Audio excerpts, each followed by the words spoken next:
was a British political economist. Okay, he was born in England. He was born in London, United Kingdom, 1772, I guess. He was one of the most influential of the classical economists, along with Adam Smith and Thomas Robert Malthus. He was the leading figure in further developing the idea of the classical school. Later on, we'll see that he reformulate the idea of law of diminishing return by Turgot. Remember, Turgot uh, introduced the concept of the law of diminishing return, and then he reformulate the idea of law of diminishing return. That's why now when we learn about law of diminishing return, we can see that in the textbooks also always stated that David Ricardo developed that law. Actually, Turgot uh, introduce that law. Okay. And then he was one of those rare people who achieved both tremendous success and lasting fame. You can see that he was successful in business, okay, and then he had developed a lot of theories, okay. He demonstrated the possibilities of using the abstract method of reasoning to formulate economic theories. He used the deductive reasoning. We'll see later. He extended the scope of economic inquiry to the distribution of income. This is also one of his theory, okay? Theory of distribution of income.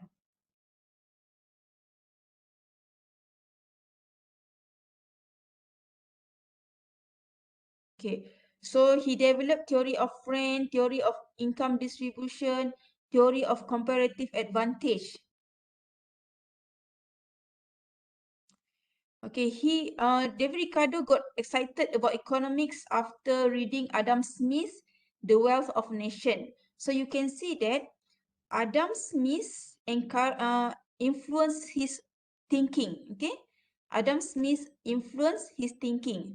That's why some of his ideas are related to Adam Smith's idea.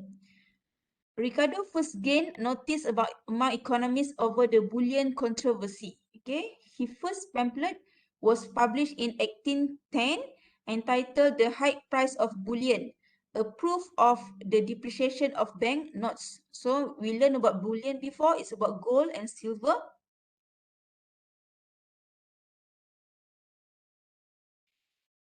And then in 1815, Ricardo responded to the corn laws by publishing his essay on the influence of a low price of corn on the profits of stock. Okay, remember corn laws? Corn laws impose tariff on the imported grain. So it makes the price of grain increase. Okay, so David Ricardo, he opposed corn laws. Ricardo's best known work is his Principles of Political Economy and Taxation, published in 1817. So he critiqued the barriers to international trade. So he support international trade. So he don't want to have barriers to international trade. So he did not agree with the tariff. Okay. In 1819, he became MP for Portalington. Okay. He also active in politics. And then he died when he was 51. I think it's 1823 from an ear infection, leaving a large fortune, and he left 4 of his kids. Okay. So same as Malthus, these two major controversies in England attracted Ricardo's attention during the period in which he wrote Poor Laws and Corn Laws. Okay. Poor law mean that we have minimum payment for the worker.